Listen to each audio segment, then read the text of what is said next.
Before you hear her story, remember this. London once called her a woman past hope, a woman forgotten, a woman abandoned by the very man who once swore to protect her. But fate has a way of returning the broken to the places that tried to shatter them. And when she walked back into society, stronger, wiser, and no longer willing to bow, the most feared duke in England realized something far more terrifying than love. He had let the only woman who ever truly saw him slip from his hands.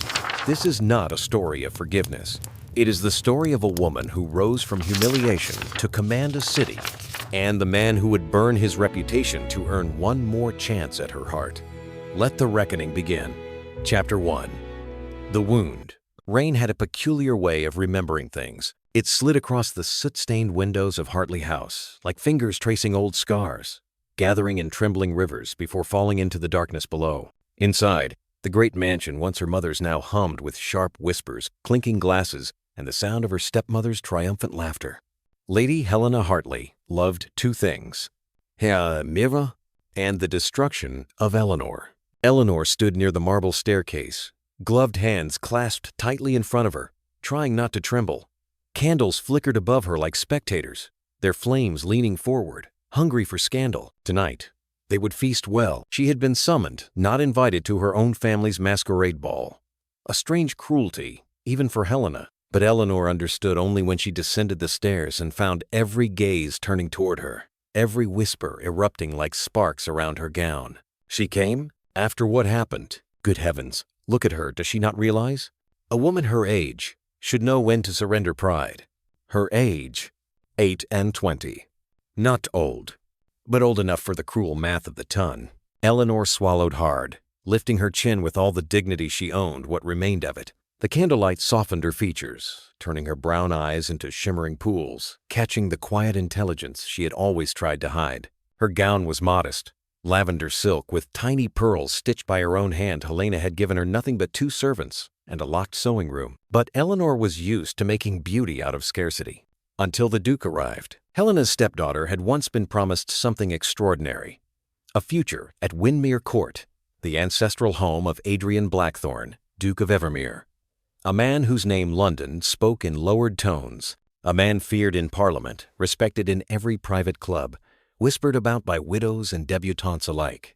And once, long ago, he had been kind to Eleanor, not soft, not warm, but kind. They had shared stolen conversations in the gardens, long silences filled with mutual understanding, and a nearly kiss under winter moonlight that he broke first, muttering, "Not yet." She had waited, and then his engagement had been abruptly called off to her, without explanation, without apology, without a single word. From that day, London had devoured her alive. Poor thing, what a humiliation, jilted publicly. No dowry now, no beauty, no youth. She is simply a woman past hope.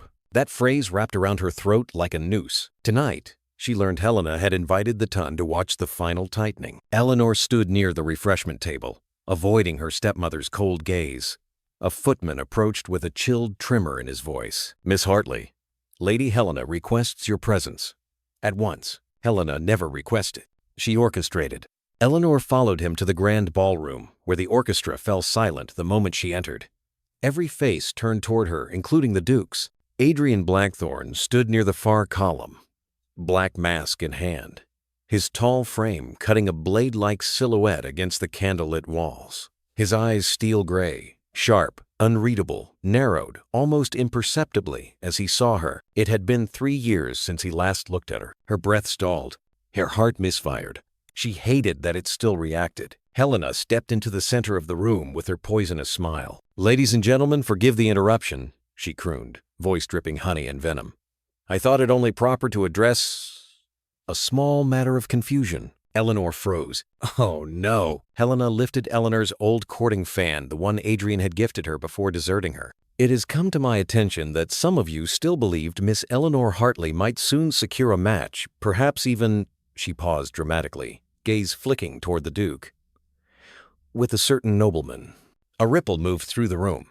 Eleanor's chest tightened. "Humiliation burnt like fever under her skin," Helena continued, savoring every syllable. But I must clarify, there is no such possibility. Miss Hartleigh is nearly 28 and quite settled into spinsterhood. It would be tragic, a false sigh, if anyone held on to hopes no longer befitting her station. The ballroom erupted with muffled smirks. Eleanor felt the world tilting slow, disbelieving, suffocating. She looked at Adrian. He did not speak. He did not step forward. He did nothing. His jaw clenched, yes. His fists tightened at his sides, yes. But he said nothing. And that silence hurt more than any cruelty Helena could invent. Her humiliation complete, Helena dismissed her with a wave of her jeweled hand. "That will be all, my dear. You may go." Eleanor bowed her head slightly, but instead of crumbling, she whispered only loud enough for the nearest dozen guests to hear, "I will go, but I will not break." The words startled even herself. She turned on her heel, refusing to look at the Duke again. But she heard it, a sharp exhale from him, strained, almost pained. She did not look back. As Eleanor stepped out into the cold night, the rain met her like an old friend, washing mascara and heartbreak from her cheeks. She grasped the balustrade, gulping in the damp air. Inside, the orchestra resumed. Inside, the world continued without her. Inside, no one followed. But she would remember this night, not as the end, but the beginning of the fire she would one day bring back to London. Chapter 2. Return and Collision. Eleanor did not return to London for 3 years. Not after that night. Not after the humiliation. Not after Adrian Blackthorne's unbearable silence. Instead, she disappeared from the city like a fire dying under rain. Helena told everyone she'd gone to recover her nerves. Some whispered she'd fled in shame. Others said she'd withered quietly somewhere in the countryside. No one expected her to return, and certainly not transformed. The first sign of her return was a long, sleek carriage rolling through the morning fog of Grosvenor Square. The horses were chestnut, powerful, the driver foreign, the crest on the door unfamiliar to London society. Inside sat Eleanor Hartleigh, not the timid girl who once flinched at whispers, not the overlooked stepdaughter with downcast eyes, but a woman carved by survival and sharpened by solitude. Her hair, once worn in meek braids, now flowed in a polished twist, revealing the elegant line of her jaw. Her dress, though modest, was impeccably tailored, soft dove gray with pearl stitching that shimmered when light touched it. There was a new stillness in her posture, a new calm that came from living without approval. London had broken her once. She had rebuilt herself without it. The carriage stopped before the Royal Conservatory of Arts. "Are you certain of this, Miss Hartleigh?" her companion asked a soft-spoken young woman she'd befriended in Bath. Eleanor breathed in. "Quite certain," she said. "If London wished to see me crawl, it will be disappointed." She stepped down onto the marble steps. But fate, as always, had its own plans. Inside the conservatory, the opening exhibition bustled with the glitter of London's elite. It was here that the names of rising artists were announced. Here reputations began or ended. And here stood the very last man Eleanor had wished to see. Adrian Blackthorne, Duke of Evermere, the man whose silence had destroyed her. He stood with a group of politicians and scholars near a marble statue, towering above them in his dark coat. His presence crackled like a storm in a room full of candles, quiet, dangerous, magnetic. People made way for him unconsciously, as though he were gravity itself. Eleanor's breath caught in her throat. She had prepared herself for this possibility. She had rehearsed the art of indifference. But nothing, not even the coldest winter in Bath, had prepared her for the reality of him. He looked older now, sharper, more severe around the edges. A man who had won too many battles and lost too much sleep. And his eyes, those storm-gray eyes that once softened only for her, now scanned the room with a guarded restlessness. He had not seen her yet, but someone else did. "Good heavens, is that Miss Hartleigh?" gasped Lady Pembroke. The whisper spread like wildfire. "That's impossible. She has returned. She looks different. Is she here alone? No chaperone? She looks astonishing." A low murmur rolled across the hall, and with it came the unmistakable shift of social attention.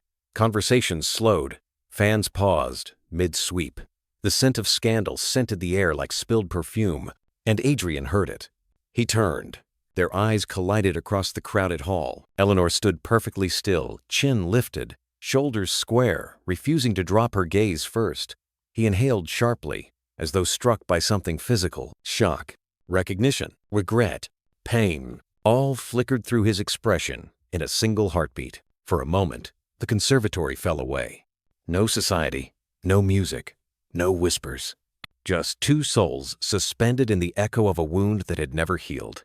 Adrian took a single step forward, barely, but Eleanor felt the tremor of it. Then another. She tensed. Not now, not here, not when she had finally rebuilt herself.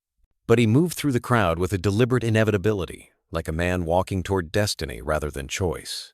He reached her at last, stopping a few feet away, close enough to feel the warmth of him. Eleanor. Her name was a low, rough exhale like he had been holding it in for years. She said nothing. He tried again, saying your name aloud. I had forgotten what it does to me. She stiffened. You must be mistaken, Your Grace. I do believe my name means far less to you than you presume. His jaw tightened, an unseen blow. You look, he swallowed, searching for words that didn't feel like trespass. Well, do I? She replied, voice soft but edged. Age has not ruined me after all. He flinched. Good. Let him feel at least a fraction of what she had felt. Eleanor, he began quieter. There are things you do not know. Things I wished. I am not interested in your wishes. She cut in. The crowd leaned in discreetly, pretending not to eavesdrop. He studied her slowly, carefully, like a man reacquainting himself with something precious he'd long lost. 3 years, he murmured. And you still cut straight through me. She turned, but his hand, gloved, trembling, despite his power, gently closed around her wrist. Wet. That single word carried more desperation than she had ever imagined he could possess. She looked down at his hand before meeting his gaze. Release me. A beat of silence. Adrian lowered his hand instantly, as though burned. Forgive me, he said, breath unsteady. I had no right. No, you did not. Her voice didn't tremble. She was proud of that. He exhaled, a sound almost pained. Eleanor, why have you returned? She didn't answer. Instead, a deep, elegant voice broke into their tense bubble. Miss Hartleigh. Eleanor turned. Standing beside her was Lord Sebastian Arden, the visiting scholar and linguist the conservatory had invited as its guest advisor. Tall, dark-haired, sharp-eyed, and entirely self-possessed. He bowed slightly. I believe the director is awaiting your presence. May I accompany you? There was no mistaking the respect, the interest in his tone. Eleanor hesitated only a moment. Then she placed her hand on Sebastian's offered arm. Of course, my lord. Adrian's jaw hardened. Arden, he said with a stiff nod. Your Grace, the rival replied smoothly. The difference between them was stark. Adrian radiated barely leashed intensity. Sebastian radiated calm intrigue. And Eleanor, caught between them, felt the tension ignite like flint against steel. As Sebastian escorted her away, he leaned down slightly. If I may say so, he murmured. I have rarely witnessed a man look so devastated simply by seeing a woman. Eleanor's breath hitched. Do not assume, she whispered, that he deserves your pity. Sebastian smiled gently. I was not speaking of him. She looked up surprised. His gaze held hers with warm intelligence. If you allow it, he said softly. London may soon learn that you are far more than what they once believed. She swallowed and walked forward. Behind them, Adrian Blackthorne stood frozen, staring after her as the whispers around him swelled again. For the first time in years, the most feared Duke in England looked lost. Chapter Try. The Duke's Secret Regret. There were 2 Londons. The one the world saw, glittering, ruthless, magnificent. And the one Adrian Blackthorne inhabited, cold, hollow, haunted. For 3 years, he had lived inside that second London, pacing its edges like a man locked in a prison of his own making. Not even a duke could outrun guilt. Evermere House, that evening. The staff knew not to disturb him. They moved quietly, with long-practiced caution, for when the duke retreated into his library, the atmosphere in the entire mansion shifted. The air grew heavier, the light dimmed. Even the old grandfather clock seemed to tick more softly. Tonight, the silence was suffocating. Adrian stood halfway down the long room, staring at the rows of books he could no longer focus on. His hands braced the edge of the desk, knuckles white, jaw clenched in a way not even Parliament had ever witnessed. He had seen her, Eleanor, alive, changed, radiant, unreachable. He exhaled sharply and dragged a hand through his hair. God help me, he whispered into the shadows. What have I done? A soft knock. Your Grace? His steward asked cautiously. Adrian didn't turn. Not now, Hale. But the packet from Bath has arrived. He froze. Slowly, he lifted his head. Leave it. The steward placed a small bundle of envelopes, worn, creased, tied neatly with thin string on the desk. Then he left silently, shutting the door behind him. Adrian stared at the packet. He didn't touch it. Not yet. Instead, he moved to the fireplace and threw in a fresh log, watching sparks leap upward. The flames cast wild shadows across his face. Sharp cheekbones, tired eyes, a mouth set in the hard line of a man who had spent too many years wrestling his own demons. He paced once, twice, then returned to the desk and untied the string with trembling fingers. 27 letters spilled out, all addressed to the same woman, Miss Eleanor Hartleigh, care of Lady Whitcomb's boarding house, Bath. Letters he never sent. He picked up the first. Eleanor, I owe you an explanation. I owe you far more than that, but it is all I can offer tonight. He closed his eyes, chest tight. He had written it the morning after the masquerade ball, the night he betrayed her with his silence. But he'd burned that letter and rewritten it, then rewritten it again, unable to find the words. The second letter was worse. I have no right to check on your well-being, yet I find myself doing so regardless. The third, your absence is a blade I deserve. Dozens more, all unsent. He didn't read them. He didn't have to. He knew every word. He had carved them out of himself long ago. Adrian threw the bundle onto the desk and turned away sharply, breathing hard. He had failed her, not just once, but countless times. He approached the tall cabinet across the room, unlocked it, and pulled out a small wooden box. Inside lay clippings, newspapers, bulletins, charity notes, all mentioning her name. Miss Hartleigh teaches reading at the Bath Ladies' School. Miss Hartleigh aided in the recovery of 2 injured children. Miss Eleanor Hartleigh presented a lecture on classical literature. Each headline twisted something deep in him. She had built a life without him. A purposeful one. A meaningful one. He admired her for it and hated himself because of it. He traced a finger over one clipping, the only one stained with watermarks. Raindrops. Not from a storm. From the night he'd read it alone in this very room. The night he realized she was gone for good. Adrian returned to the fireplace, bracing a hand against the mantel. That night 3 years ago, he had wanted to chase her. Wanted to drag her from that rain-soaked street, wrap her in his coat, and beg for forgiveness. But he hadn't, because he was a coward. A duke in every arena but the one place it mattered. With her, he whispered her name again, lower, broken. Eleanor. He remembered everything about her. The way her eyes lit up when she read poetry. The way she stood up for servants when others ignored them. The way she had looked at him, curious, uncertain, hopeful. The way he had crushed that hope with silence. He pressed a fist against his mouth, fighting the ache spreading through his chest. He should have stepped forward at the masquerade. He should have silenced Helena's cruelty. He should have defended her the way a man defends the person he choked on the word, values. But he hadn't. Because his father's final command still rotted in his mind like a curse. Do not marry beneath yourself. The dukedom cannot survive another scandal.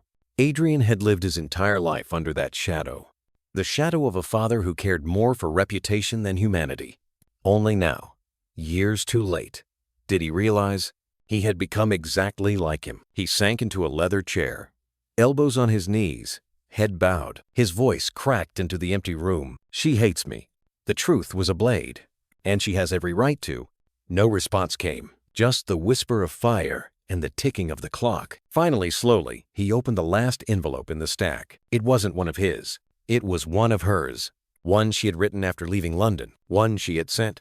One he had never had the courage to answer. He unfolded it carefully, hands shaking. Your Grace, I write this without expectation, only to reclaim my own dignity. I do not ask where your silence came from. I do not ask for apology or for explanation. I ask only this, that you let me go without further harm.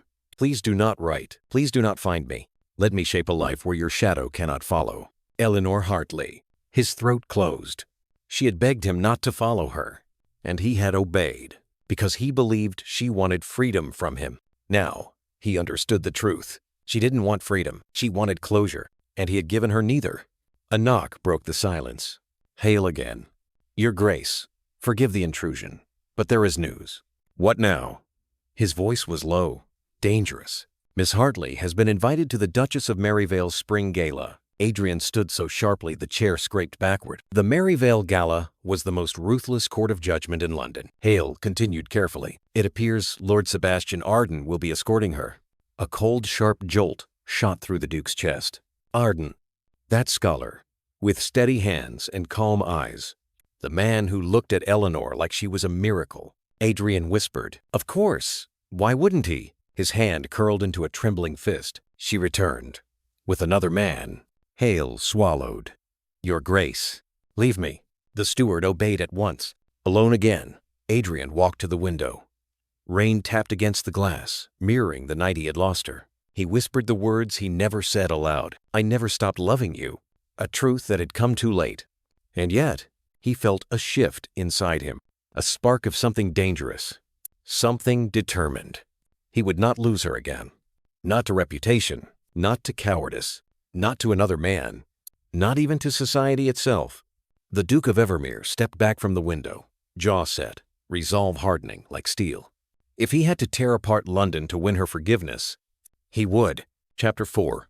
Rising tension. London had a peculiar way of pretending to forget someone, until she returned looking powerful enough to haunt it. Eleanor's reappearance spread through the ton like summer lightning. Within a week, invitations began arriving. From those who had once dismissed, mocked, or ignored her, she accepted none, except one, the Duchess of Maryvale's spring gala.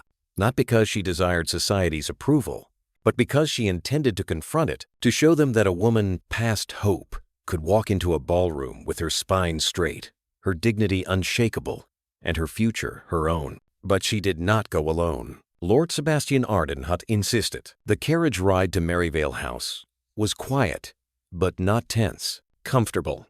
A strange luxury for Eleanor. Sebastian watched her with that thoughtful gaze of his, the one that seemed to see everything she tried to hide. "You do not appear nervous," he observed. "I'm not. Liar," he said gently. She almost laughed. "Almost." "Very well," she admitted. "I'm unsettled." "By society?" he asked. "No." Her voice softened. "By someone inside it." He didn't ask who he already knew. He simply said, "If he approaches you tonight, you are not obligated to speak with him." Eleanor turned to meet his eyes. Kind eyes. Steady eyes. "But you may," he added, "if you choose to." Her heart pulled just slightly. Sebastian Arden's presence felt like stepping into warm sunlight after years of winter. But the storm waiting inside Maryvale House, that was another matter entirely. The ballroom was breathtaking. Gold-leaf ceilings arched overhead like a palace chapel. Chandeliers dripped crystal and flame. The orchestra played a lilting waltz that echoed against marble floors polished to a mirror-like sheen. And at the top of the staircase, as though sculpted from darkness itself, stood Adrian Blackthorne, the Duke. He had arrived early, something he never did. He had positioned himself with the perfect vantage point to see every arrival, something he never admitted. His eyes locked onto her the instant she crossed the threshold. The world seemed to stop. Eleanor's breath caught. Sebastian noticed, and his hand gently tightened around hers. Adrian's jaw flexed. He descended the stairs like a man walking toward a duel. Whispers erupted instantly. "Is that—" "Oh heavens, he's going to her. He hasn't approached a woman in years." Eleanor's pulse pounded, but she lifted her chin.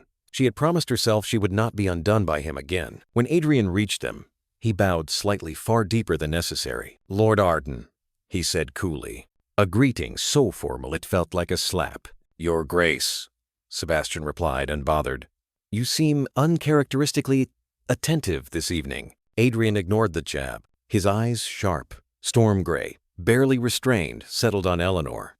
"Miss Hartleigh." Her name came out low, reverent, aching. She gave a polite nod. Nothing more. That tiny gesture alone nearly drove him mad. "I had hoped," Adrian said slowly, "that I might speak with you tonight." Sebastian answered before she could. "She already has company." Adrian's eyes flicked to where Sebastian's hand still held hers.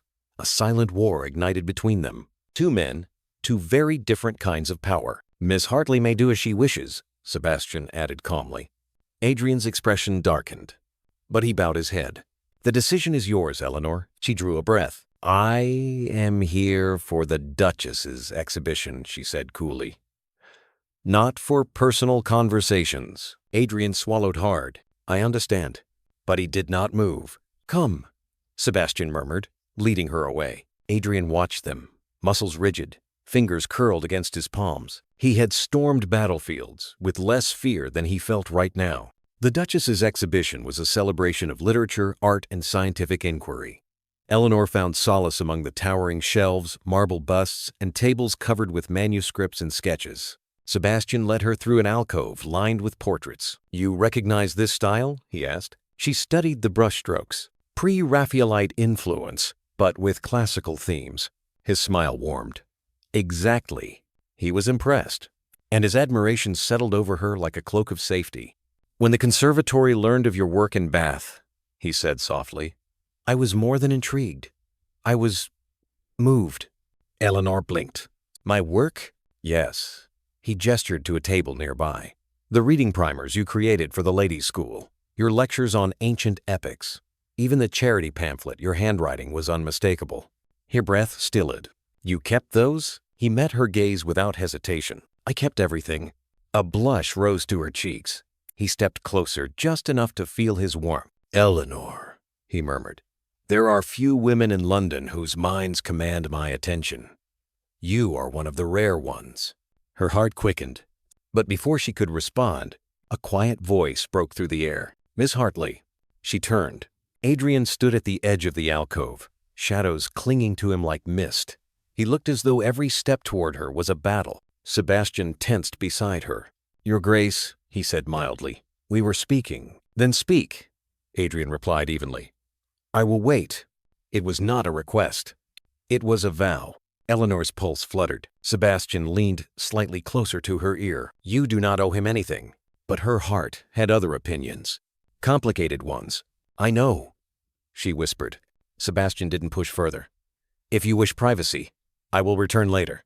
He bowed and withdrew slowly, deliberately leaving her facing Adrian alone. Adrian stepped closer, one slow, cautious movement at a time, like a man approaching a skittish wild creature he feared might flee. Thank you, he murmured. For what?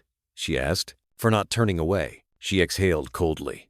I have not decided whether that was a mistake. A muscle ticked in his jaw. He deserved that. Eleanor, he said quietly. I owe you more than an apology. Far more. You owe me nothing, she snapped softly.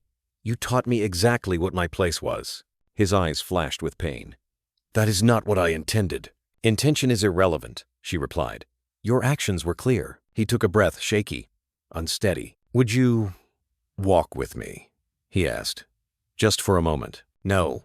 His breath hitched. But she wasn't finished. You may speak, but I will remain exactly where I stand. Adrian nodded slowly. As you wish. He gripped his gloves in both hands as though anchoring himself. I did not defend you that night, he said, voice raw, because I believed my presence would make things worse.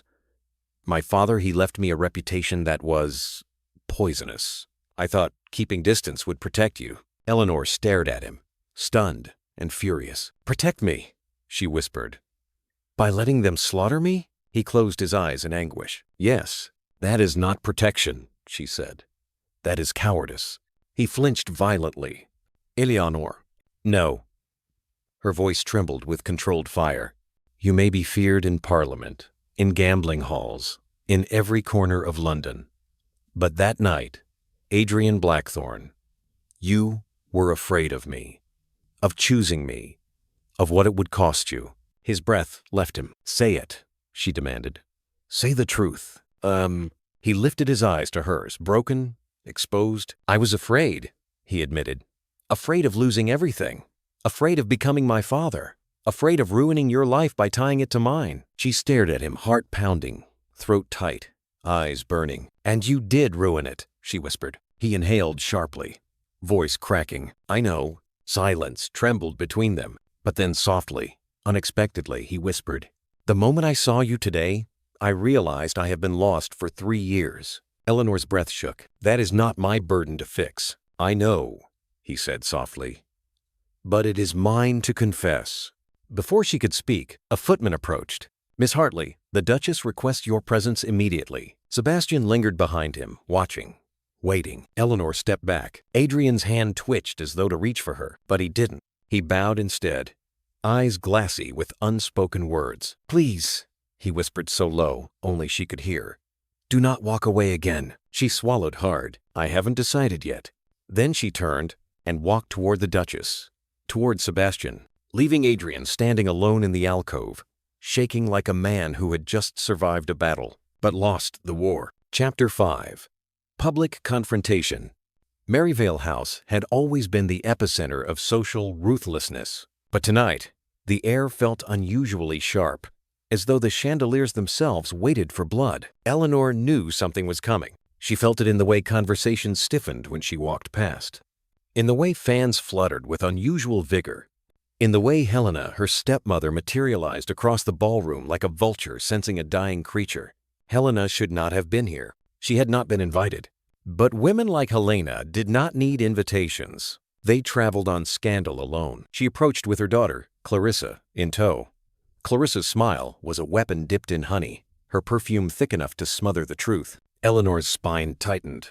Sebastian, sensing danger, stepped subtly closer. Adrian, across the ballroom, saw it too. His expression dropped into something lethal, but the crowd closed around him, stopping him from reaching Eleanor at once. Perhaps that was fate, perhaps cowardice wearing the mask of circumstance. "Eleanor, darling," Helena purred. "How lovely to see you finally rejoining society." "I did not rejoin society," Eleanor replied coolly. "I simply stopped running from its cruelty." A few ladies gasped. Helena's smile sharpened. "My dear, I think you misunderstand. Society is not cruel. It merely observes truth." "And what truth is that?" Eleanor asked. Clarissa stepped forward, pretending innocence. "Why, that you remain unmarried at 8 and 20, and that the man who once considered you—" Eleanor's heart slammed into her ribs. "Found you lacking." Heat surged up Eleanor's throat. Murmurs rippled like wind through reeds. Sebastian stepped forward sharply. "Lady Helena, that is enough." But Helena lifted a gloved hand. "No, no, Lord Arden. Let her speak for herself. If she intends to re-enter society, she must be able to withstand its scrutiny." Scrutiny. A polite word for public execution. The Duchess of Maryvale herself moved closer, sensing drama. The orchestra slowed. Couples halted their dance. The room rearranged itself into a silent stage. Clarissa delivered the final blow. "You were promised once, were you not? Promised to someone far above your station? And yet, he did not choose you. He chose dignity, reputation, a future that did not include—" "Enough." The voice came not from Sebastian, nor from Eleanor, but from Adrian Blackthorne. The Duke's tone cut through the ballroom like cold steel. He stepped into the circle forming around them, every inch of him radiating command, the kind of presence that made generals stand straighter. But his eyes were locked entirely on Eleanor. Helena clasped her hands in false terror. "Your Grace," she simpered, "I did not realize you cared so deeply about Miss Hartleigh's feelings." The implication hung in the air like acid. Eleanor's breath hitched. Adrian's face darkened. But Helena wasn't finished. "Not by far. After all," she continued sweetly, "had you cared for her all those years ago, you might have spared her the shame of a broken engagement. Might have spared her the whispers of being—" She paused dramatically. "A woman past hope." Eleanor froze. Clarissa added, softly enough to sting, "Some women simply expire." The gasp that moved through the crowd felt like a wave swallowing her whole. A tremor moved through Adrian's body, violent and barely restrained. He took a step forward. "Lady Helena," he said, voice low and dangerous, "you have overstepped." But Helena lifted her chin. "I merely speak what everyone thinks. And if Miss Hartleigh wishes to pretend she is a jewel worth fighting for, I am worth fighting for." Eleanor's voice rang out before anyone could stop her. Silence crashed over the ballroom. For a moment, even the chandeliers seemed to pause. Eleanor felt her pulse hammering in her throat. She had not planned to speak, but the humiliation that once broke her now lit a fire behind her ribs. She stepped forward. "I survived your cruelty once," she told Helena. "I will not endure it again." Helena laughed lightly, as though amused. "My dear, I fear you misunderstand.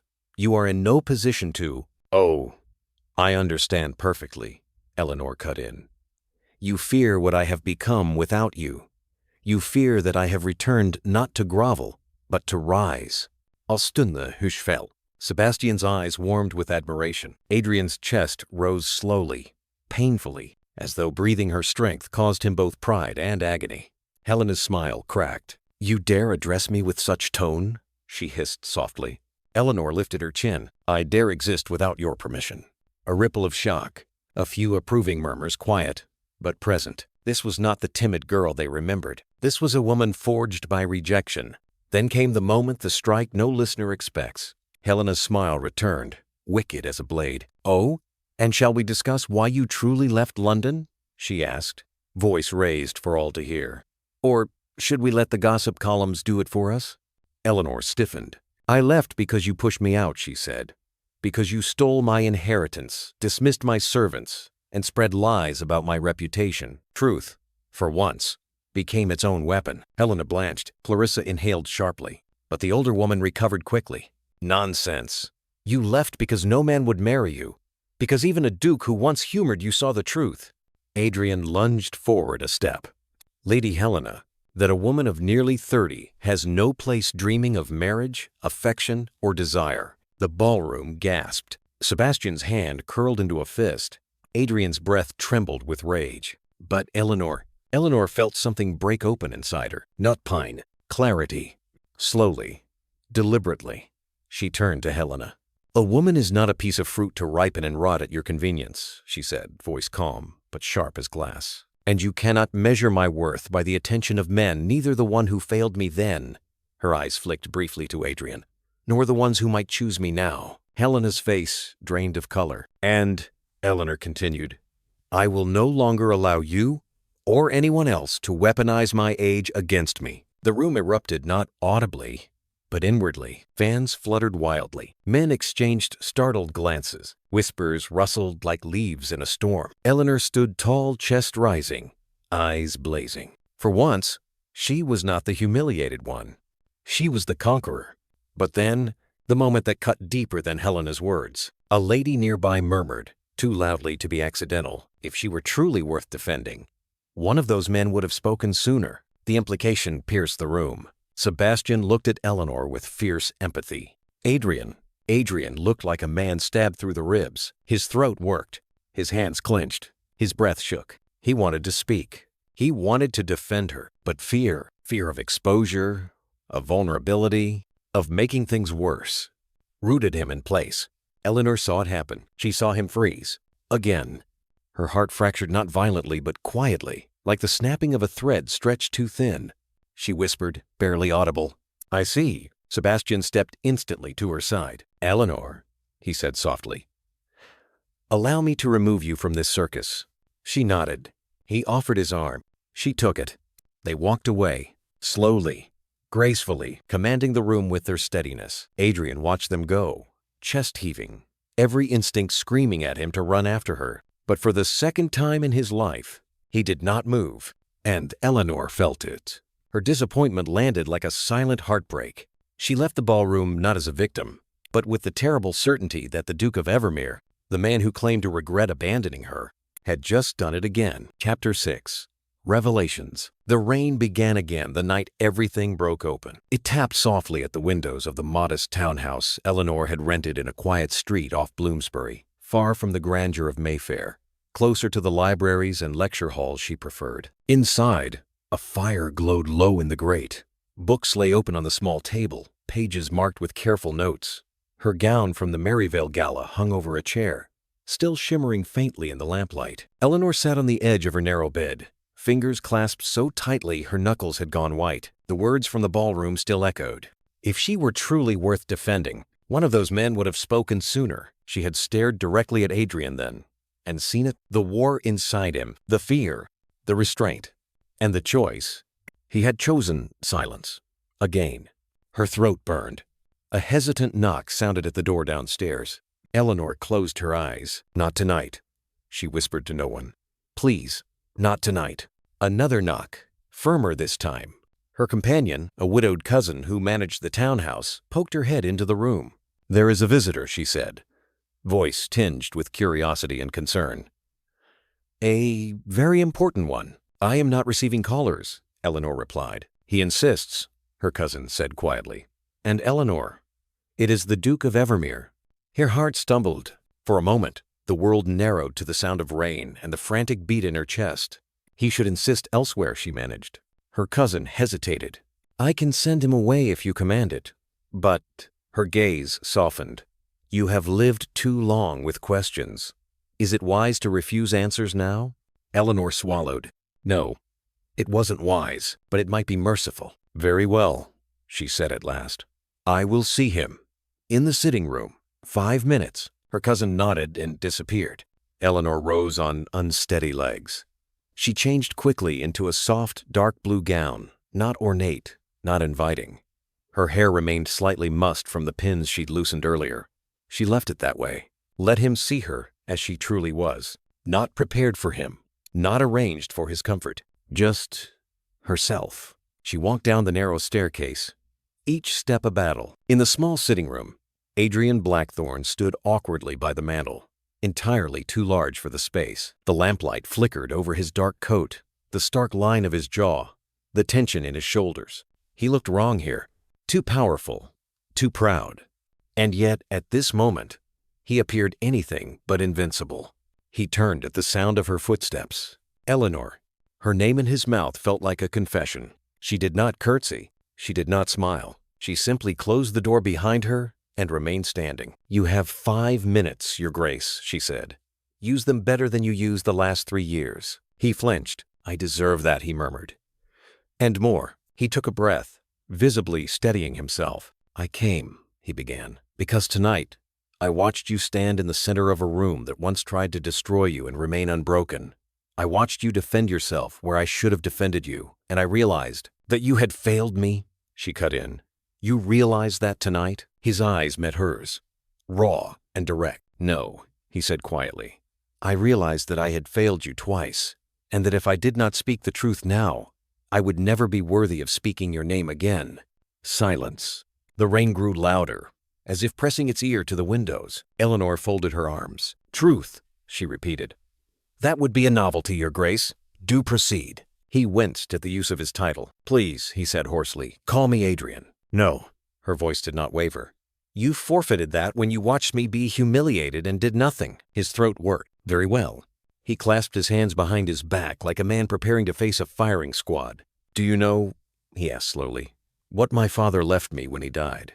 A title, an estate, a legacy of control and coldness. His mouth curved humorlessly. And debts, he said. Scandals buried with coin, bribes paid to silence witnesses, promises made to powerful men whose daughters were strategically placed. Eleanor still.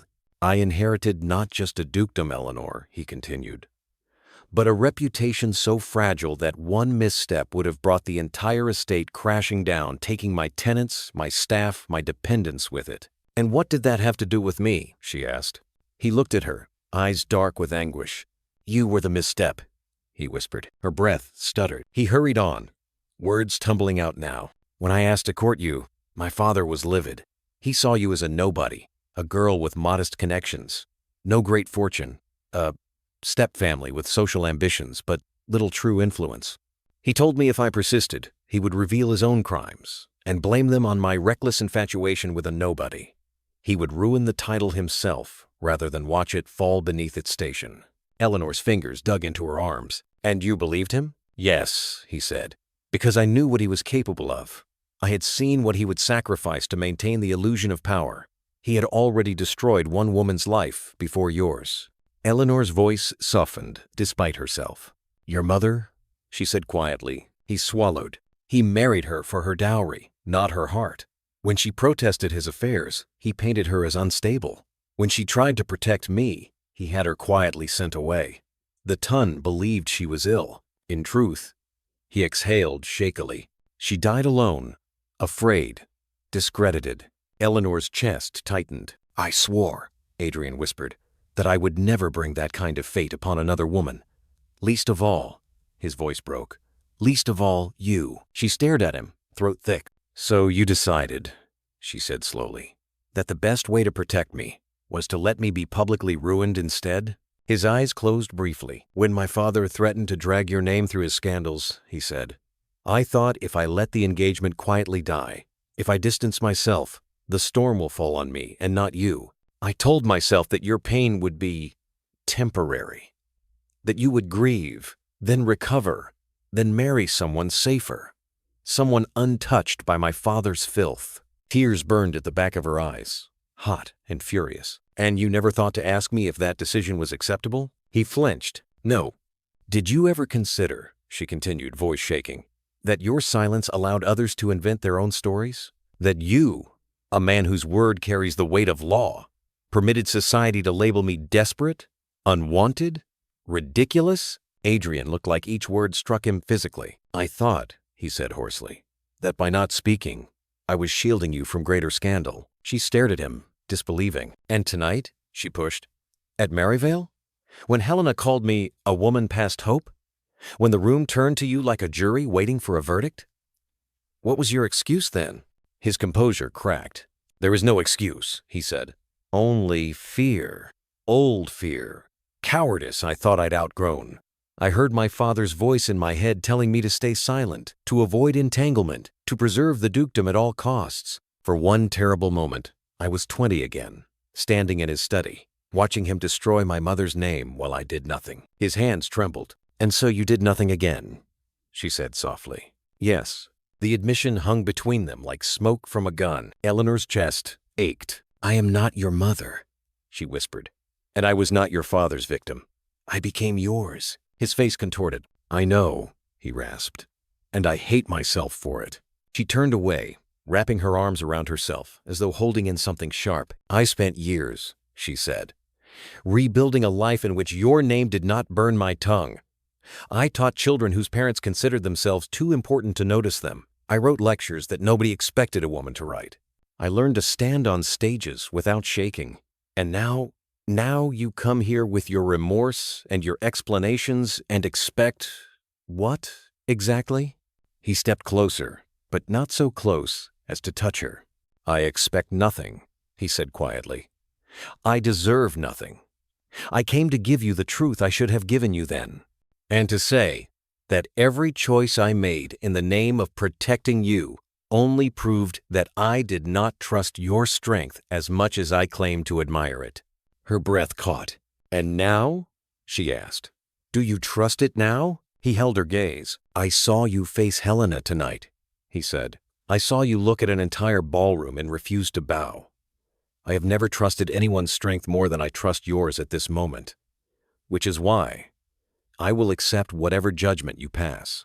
Silence. The fire popped softly, sending a small shower of sparks up the chimney. Eleanor studied him. For the first time, she saw not the untouchable Duke, but a man who had been shaped by a cruel father, by inherited sins, by a terror of becoming the very monster he despised, and who had, in trying not to, become something else harmful entirely. "I do not know," she said slowly, "whether I can forgive you." A shadow of pain crossed his face. "I did not come to demand forgiveness," he replied, "only to give you a truth you were owed, and to tell you," he swallowed, voice roughening, "I love you, Eleanor. I have loved you every day, since the first time you corrected my Latin in the Hartleigh library. I thought staying away would save you. It nearly destroyed us both." Her heart lurched. "Do not say that," she whispered. "Not now. Not when—" A knock interrupted them. Her cousin's voice sounded through the door, anxious. "Eleanor, forgive me, but Lord Sebastian Arden is here. He says the matter is urgent." The room seemed to tilt. Adrian's face went still. Of course, the rival. The man who had spoken when Adrian had not. The man who had stood beside her in the ballroom while she faced down her ghosts. Eleanor's pulse thundered. She looked from the door to the man standing in her sitting room, eyes haunted, heart open for the first time, and knew the past was no longer the only thing demanding an answer. "Let him in," she said. Her cousin hesitated, then stepped aside. Sebastian entered, stopping short at the sight of the Duke. His gaze flicked between them, reading the tension instantly. "I see I am not the only one who considered tonight unfinished," he said calmly. Eleanor's lungs felt too small for her chest. Adrian straightened, Every line of him taught two men, two futures, two entirely different kinds of love.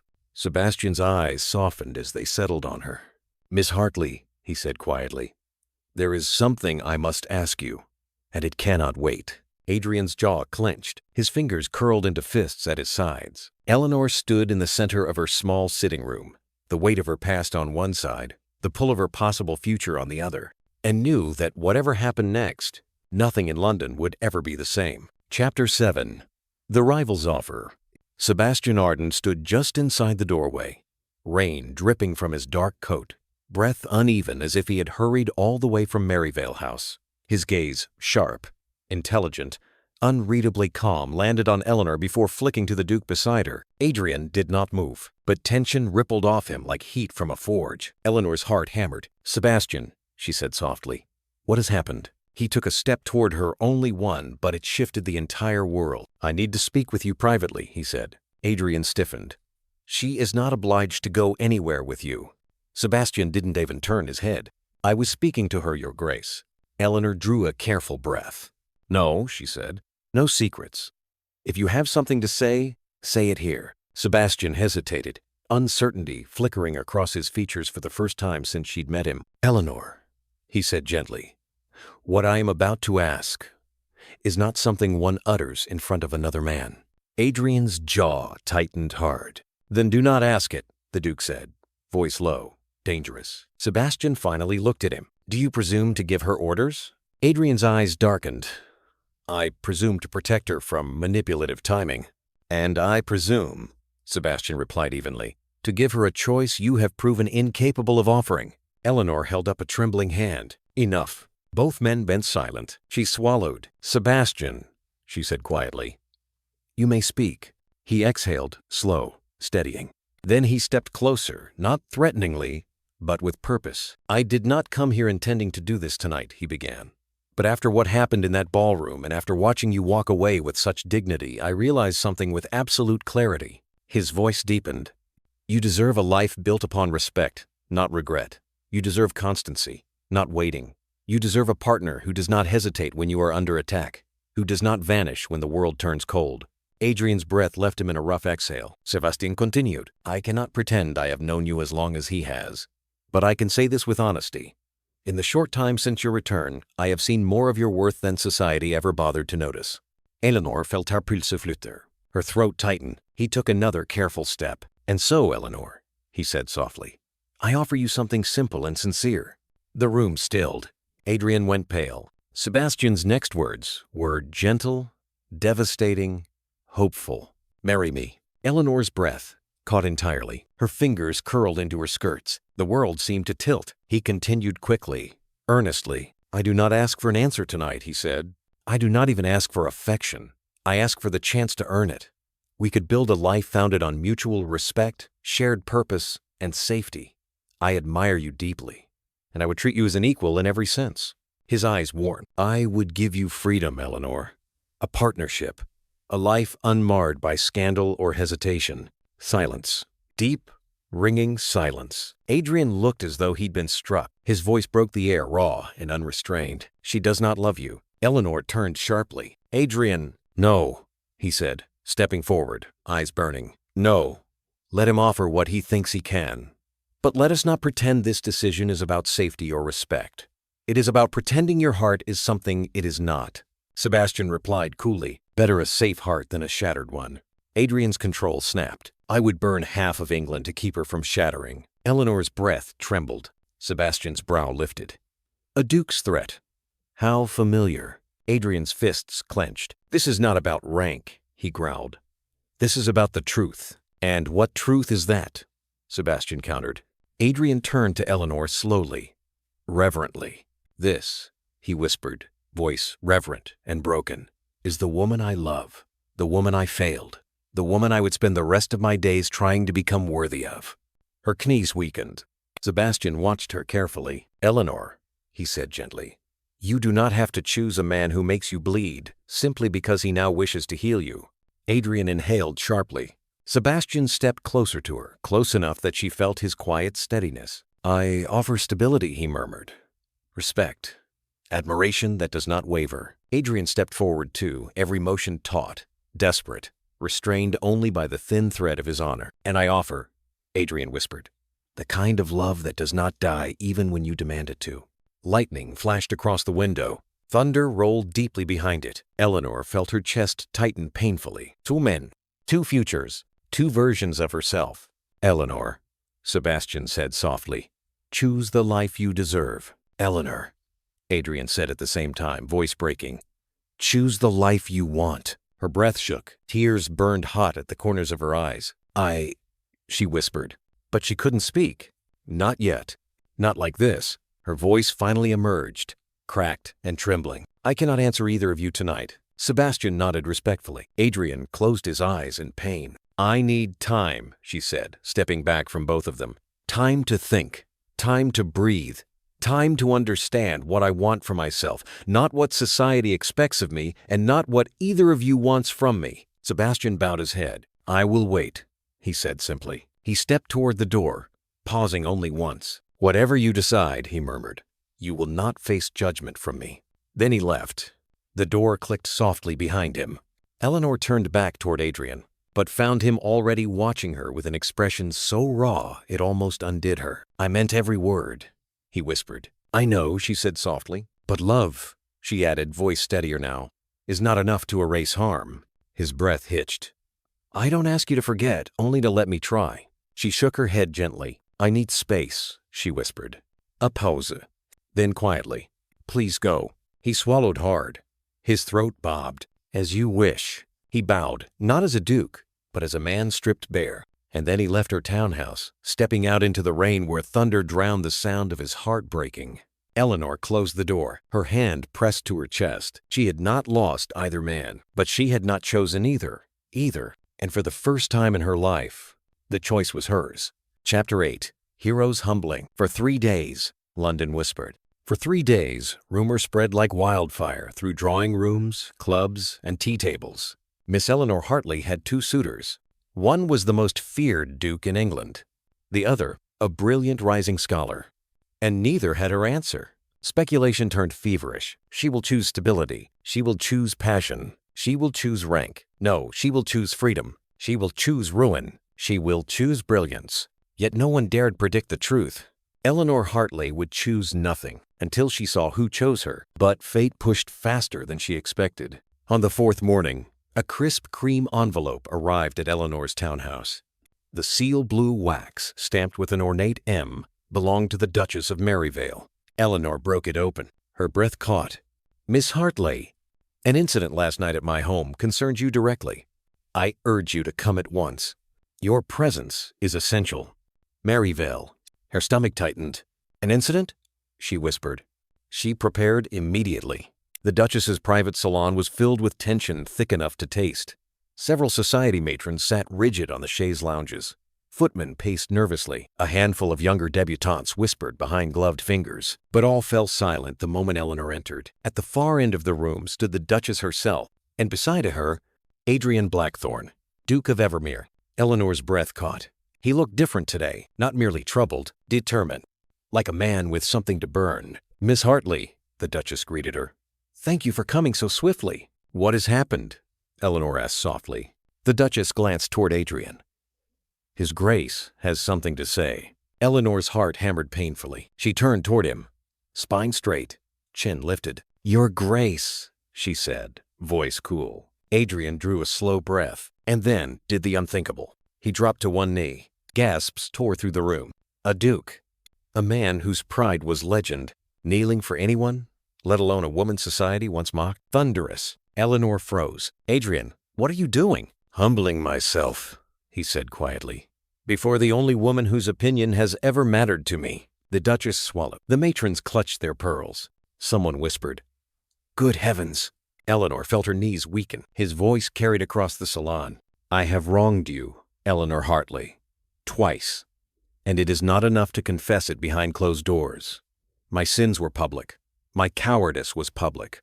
So my repentance must be public as well." Eleanor's breath shook. Adrian continued. "For years, I allowed society to shape the man I became. I hid behind rank, duty, fear. I let my father's shadow govern me long after he was gone. He looked up at her, voice trembling. "And you more than anyone paid the price." The room was utterly silent. "I should have defended you years ago. I should have spoken the truth. I should have been the man you believed I could be." Emotion cracked through his voice. "And I am not asking today or any day for absolution I do not deserve. I am asking only to demonstrate, before witnesses, that I am no longer the man who abandoned you." Eleanor swallowed hard. "Adrian, stand up." "No," he said softly. "Not until I finish." He reached into his coat. From it, he drew a folded sheet of parchment and opened it for all to hear. It was a statement, a public declaration written in his bold hand. "I, Adrian Blackthorne, Duke of Evermere, acknowledge that Miss Eleanor Hartleigh was wronged 3 years ago through my silence and inaction. Her dignity was violated not by her own actions, but by the cruelty of those who sought to diminish her. I failed to defend her then. I will never fail again." A collective gasp rippled through the salon. Eleanor pressed a hand to her mouth, breath-breaking. It continued, "Let it be known that Miss Hartleigh's worth exceeds that of any title. She is a woman of intelligence, integrity, courage, and compassion qualities I failed to uphold myself. Her age is not a flaw. Her past is not a scandal. And any who dare attach shame to her name attach shame falsely." The room trembled with whispered shock. One of the matrons whispered, "This will ruin him." Another, "Or elevate him utterly." Adrian's voice softened as he read the final line. "If society seeks to judge her any longer, it must do so through me, and I will no longer remain silent." He lowered the statement. Then, still kneeling, he looked up at Eleanor with eyes that glistened with sincerity and quiet devastation. "Eleanor," he said, "I am not here to ask you to choose me. I am here to show you that I have finally chosen you above reputation, above fear, above the ghosts of my father." Her breath trembled. A slow ache spread warm and painful through her chest. The Duchess, stunned, despite her poise, spoke softly. "This is unprecedented, Miss Hartleigh. No duke in living memory has made such a declaration," one matron hissed. "His father would roll in his grave." Adrian's jaw hurt. "He already does." A ripple of uneasy laughter swept the room. But Eleanor could barely breathe. "You did this?" she whispered, voice shaking. "For me?" "No," he said gently. "I did this because it was the truth, and truth has no value unless spoken aloud." Her eyes shone. "Adrian, stand, please." He rose slowly, reluctantly, as if fearing she might disappear the moment he regained his height. When he stood before her, he did not reach for her, did not touch her, did not assume anything. He simply said, "If you choose Lord Arden, I will not interfere again. If you choose no one, I will respect that without question. But I will not let you walk this earth, believing you were ever less than extraordinary." Eleanor stared at him, heart thundering. She had wanted him to repent. She had wanted him to understand. She had wanted him to change. But she had never imagined he would kneel before society itself. Her voice emerged in a whisper. "You understand this will follow you? That men will mock you? That Parliament will question your judgment? That your name might lose the untouchable fear it once held?" "Yes," Adrian said softly. "But fear is not legacy. Virtue is. And I would rather be remembered as the Duke who humbled himself for the woman he wronged than the Duke who lived comfortably in cowardice." A stunned murmur moved through the salon. Eleanor's eyes burned. She had waited 3 years for justice. Tonight, justice bent its knee. But mercy was hers to grant. She took one slow, trembling breath. "I have not forgiven you." He bowed his head. "I know, but this," her voice wavered, "this is the first step." Adrian inhaled sharply. Hope flickered, painful, fragile, real. "I will take any step you allow," he whispered, before either could speak further. A footman rushed in, pale with urgency. "Your Grace Miss Hartleigh, Lord Sebastian Arden, requests your immediate presence at the conservatory. There has been another incident." Eleanor stiffened. Adrian's spine straightened. But the footman added something that made the Duke's expression darken with dread. "He says it concerns Miss Hartleigh's reputation, and that it cannot wait." Eleanor froze. Adrian clenched his jaw. The Duchess gasped softly. 2 men were fighting for her future. But only one could stand beside her in this next storm. Eleanor whispered, "Let us go." And they left the salon together. Not yet united, not yet lovers, but no longer enemies, walking into a night that would decide everything. Chapter 9. Emotional Climax. The ride to the conservatory cut through London like a blade through fog. Eleanor sat rigid inside Adrian's carriage, knuckles white around the edge of her seat. The lamps outside flickered over her face, soft, determined, steeled by something deeper than anger. Purpose. Adrian sat opposite her, equally tense, gaze fixed on her like he worried she might dissolve between one breath and the next. "Whatever happens," he said quietly, "you do not face it alone." Eleanor didn't look at him. "Tonight," she whispered, "I face everything alone." He opened his mouth, but the carriage stopped. A footman swung the door open. The conservatory loomed like a cathedral of marble and shadow, lit brightly despite the late hour. Voices echoed from inside, raised, anxious, scandal-thick. Sebastian awaited them at the entrance, coat still damp from rain, expression grim. "Eleanor," he said, stepping forward. "I'm relieved you're here. What happened?" she asked. Sebastian hesitated, glancing toward Adrian. Adrian stiffened. "Speak plainly, Arden." Sebastian sighed. "It's your stepmother." Eleanor's heart punched upward. "Helena." "What has she done now?" she whispered. "She sent anonymous letters to half the patrons," Sebastian said. "Lies about Bath, about impropriety, about you." Eleanor's breath stuttered. "She claims," Sebastian continued carefully, "that you were dismissed from the ladies' school for inappropriate behavior with a male tutor." Eleanor staggered as though struck. Adrian swore viciously. "It's a lie," Eleanor whispered, throat burning. "A complete fabrication." "I know," Sebastian said. "Everyone who knows you knows.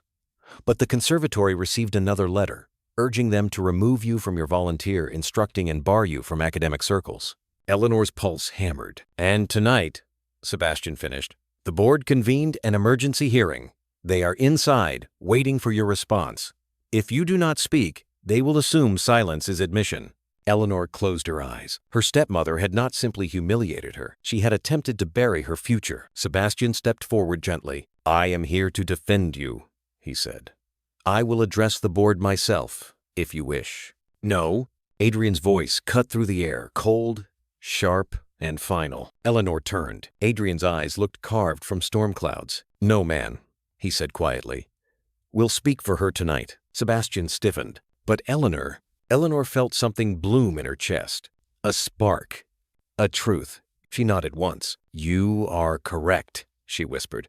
"No one speaks for me." She looked between the two men, one full of soft steadiness, the other blazing with shattered remorse. Then she walked past them both, into the conservatory. The board members, all men, all older, all deeply concerned with reputation, sat in a semicircle beneath a massive arched window.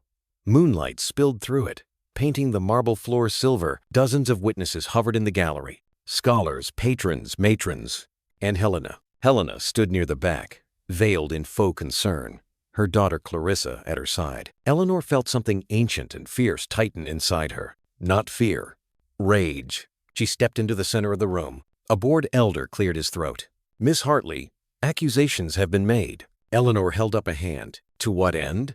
A murmur rippled. The elder blinked. I beg your pardon?" She lifted her chin. "You summoned me in the dead of night because my stepmother fabricated a scandal.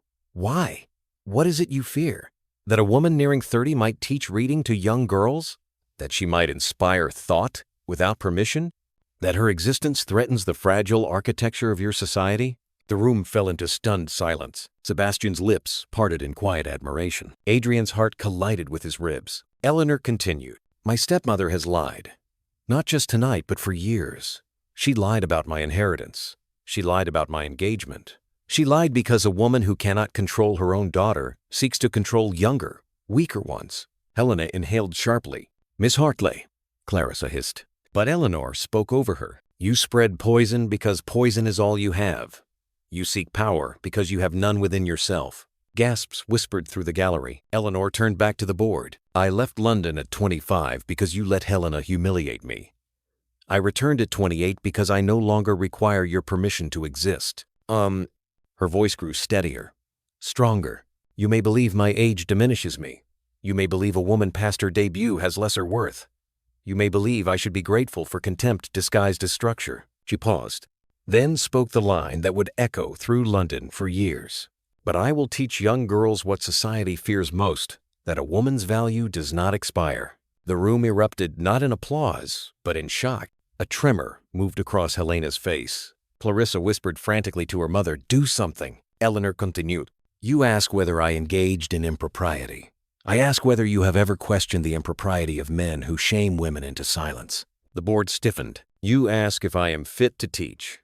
I ask whether you fear what I might teach that you cannot control." Her gaze swept the room. "And you wonder why I never married." Silence deepened. Eleanor inhaled. "Because I would rather remain alone than shrink myself into the shape your world demands."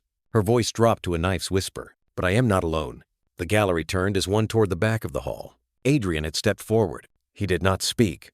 He did not bow. He simply stood behind her with quiet, powerful solidarity. Sebastian stepped forward too, on her other side. And suddenly, Eleanor, once alone, once humiliated, stood with two of the most influential men in London, flanking her like guards. The room held its breath. Eleanor finished. "I have nothing to hide, nothing to confess, nothing to apologize for.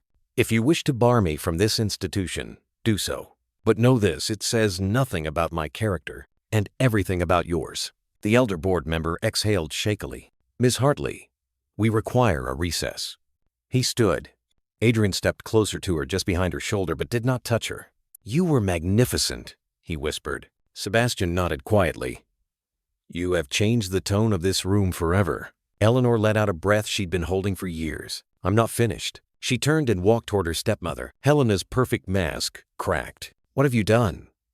Helena whispered, voice trembling. "What I should have done 3 years ago," Eleanor replied. "You insolent girl." "I am not a girl," Eleanor said sharply.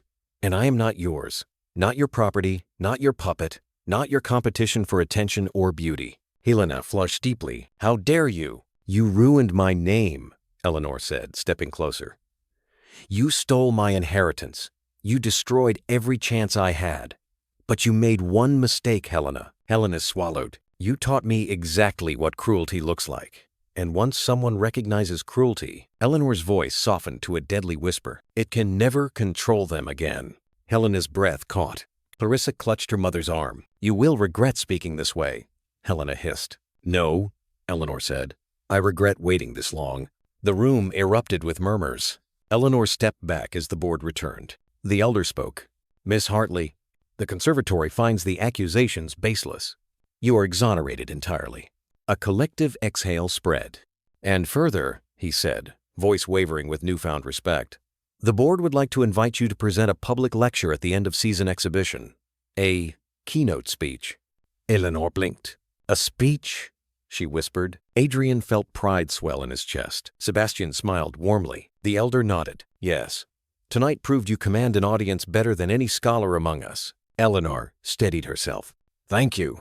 The hall erupted, this time with genuine applause. She had not simply defended herself. She had won. She had rewritten her place in London. And when she turned, Adrian caught her gaze. There was no hunger in his eyes tonight. No desperation. No demand. Only humility, pride, and something harder won. Respect. He stepped forward. "Eleanor."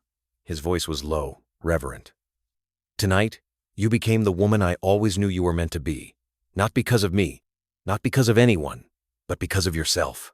Her throat tightened. "Adrian," she whispered. Sebastian approached on her other side. "Your power tonight," Sebastian said softly, "had nothing to do with us. You stood alone and brought a room of cowards to their knees." Eleanor's breath shook. For the first time, she truly believed it. She had broken the world that once broke her. Tonight, London had not witnessed her humiliation.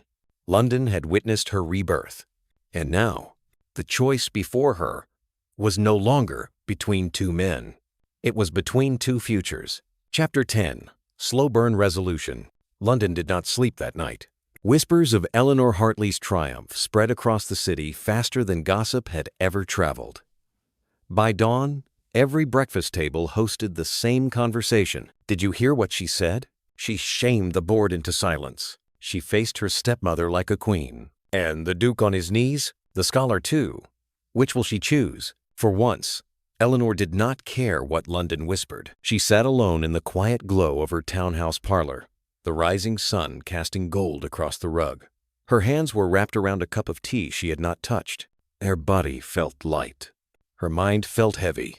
She had changed everything, but she had not yet decided anything. A soft knock. Her cousin peeked in. "Eleanor, they're both in the garden." Her breath stilled. "Both?" Her cousin nodded sympathetically. Waiting. Eleanor set down her cup and stood. Let them wait no longer. The garden behind her townhouse was small but lovely creeping ivy, dew-soaked roses, and a stone bench warmed by the morning Sunday. Sebastian stood on one side, hands clasped behind him, posture gentle, unthreatening. Adrian stood on the opposite side, tall, still, shoulders squared like he was ready to go to war, or kneel again if she asked. They both turned at the sound of her footsteps. "Miss Hartleigh," Sebastian greeted softly. "Eleanor," Adrian breathed, voice cracking just slightly. She stopped between them. For several long seconds, no one spoke. The birds chirped. The city quieted. She inhaled the morning air and finally said, "Last night changed me." Sebastian nodded with quiet respect. Adrian's throat bobbed. "I am not," Eleanor continued, "the woman either of you met years ago. I am not the timid girl who was humiliated at a masquerade ball, and I am not the woman frightened into silence in Bath." She lifted her chin. "I am someone who must choose a future based on who I have become, not who I once was." "Then choose," Adrian whispered. Sebastian shot him a look, not hostile, but measured. "You owe her patience, Your Grace." Adrian exhaled. "I know." Eleanor held up a hand. "I do not wish to choose between men," she said. "I wish to choose a life." Both men still. She turned first to Sebastian. "You have shown me respect, Sebastian. You saw my mind before my appearance. You valued my voice before my history. You offered me partnership, not possession." Sebastian's eyes softened. "But," she continued gently, "I cannot give you a heart that is not fully yours." Sebastian's jaw tightened just once, betraying the pain beneath his calm, but he nodded. "I suspected as much," he said softly. "But I needed to hear it from you." "You deserved nothing less," Eleanor whispered. A tense silence. Then Sebastian stepped closer, bowed his head, and said, "I withdraw my offer, Eleanor.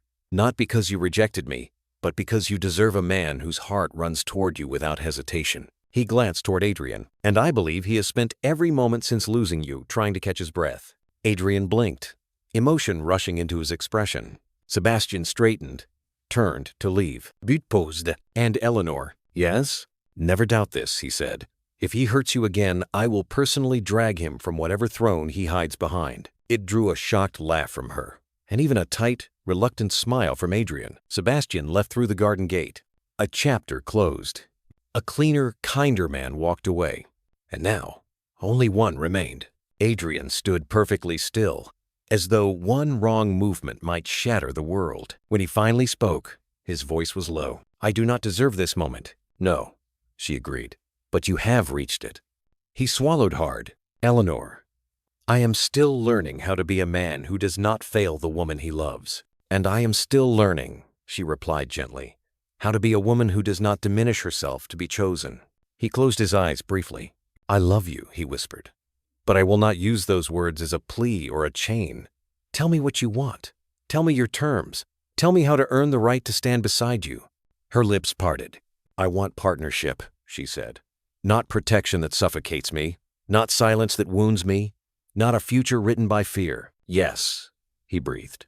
"Anything." "I want a marriage," she continued, "that is not built on power or reputation, but on truth. Honesty spoken before it rots. Decisions made side by side." "Yes," he whispered again. "I want to continue teaching," she said. "I want to write, lecture, work. I want my life to remain my own, even if I choose to share it with someone." A tremble crossed his shoulders. "Then your work will be honored," he said. "Celebrated, supported, not tolerated." She stepped slightly closer. "And if we marry," she said, "I will no longer be Miss Hartleigh. I will be Duchess of Evermere. A title used to crush me once. I will not let it do so again." Adrian's breath caught. "The title is yours to shape," he said quietly. "Not to fear." She studied him, his sincerity, his humility. His brokenness turned into resolve. She whispered, "You were not brave when I needed you. I know. You silenced your heart to protect your fear. I know.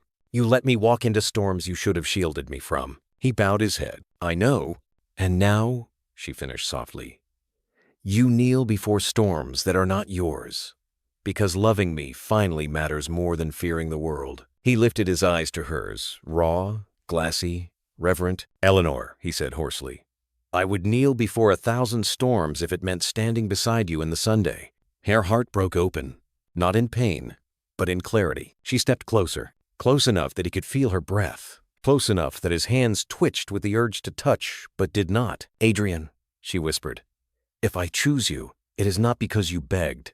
It is because you changed. His breath shuddered. Then let me, he whispered, spend the rest of my life proving the change was real. Eleanor drew in a trembling breath. Then she spoke the words that would shift the axis of both their lives. I choose you conditionally. He froze. Conditionally, she repeated, eyes steady.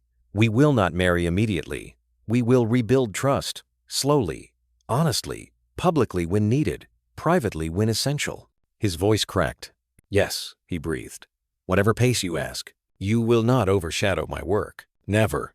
You will not protect me with silence again. Never, he whispered, voice breaking. And you will love me, she added softly, in ways that do not diminish me. I already do, he said. She lifted her hand. He hesitated, then gently, reverently took it in his. It felt like a vow, a beginning, not a fairy tale ending, but a promise forged from pain, truth, and quiet devotion. Eleanor whispered, when I am ready, you may ask again. Adrian's eyes closed, and when he opened them, the fear was gone, replaced by something steadier. Earned love, surrendered pride, real partnership. He bowed his head over her hand and pressed a soft kiss to her fingers, not claiming her, not possessing her, but honoring her. Eleanor exhaled slowly. For once, the world felt possible. Chapter 11. Epilogue 6 months later. 6 months after the night London learned Eleanor Hartleigh's name for the right reasons, the city felt different. Or perhaps she did. The fog seemed less oppressive, the whispers less sharp, the expectations less binding. Eleanor walked through the newly completed Evermere Foundation for Women's Learning, her steps echoing softly along the polished corridor. Sunlight streamed through tall windows, illuminating rows of desks, shelves of books, and portraits of historical women whose stories deserve to be remembered. Her work, her vision, her future. The foundation had opened 2 weeks earlier with overwhelming support scholars, philanthropists, and even skeptical matrons lining up to sponsor lectures and reading classes for young women across London. The idea had been hers. The funding, hers and the Duke's. But the courage to stand before society and claim her purpose? That had been 6 months in the making. She paused at the doorway of the main lecture hall. Adrian stood inside, sleeves rolled to his elbows, moving a heavy desk with surprising gentleness for a man of his stature. 2 footmen stood nearby, but Adrian refused to let them handle this particular task. He looked up the moment he sensed her presence. He always did. A warm, quiet smile softened his features.